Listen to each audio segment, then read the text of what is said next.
આ જમવાનું કેવું બનાવ્યું તું? આજ તો તમારું ફેવરેટ બનાવ્યું તું મેં.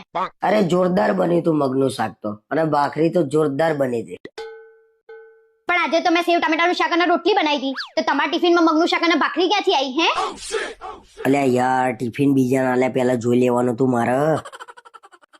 શું વિચારો છો? હું તમારા માટે વહેલા ઉઠીને ટિફિન બનાવું છું કે તમારે બહાર ના ખાવું પડે? સાચું કહું, આજે મને પેટમાં દુખતું હતું ને તો મેં ટિફિન કર્યું જ નતું. મને તો તમારા ઉપર એટલો બધો ભરોસો છે ને જેટલો કોઈના ઉપર ના હોય. તો પછી શું તો પછી?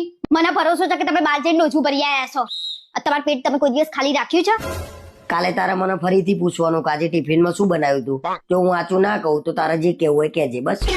ના, પણ હું કાલથી તમને એક જ શરતે ટિફિન બનાવી આપીશ. અરે તારી શરત મંજૂર છે, બોલ ને ગાંડી. પહેલા સાંભળો તો ખરા.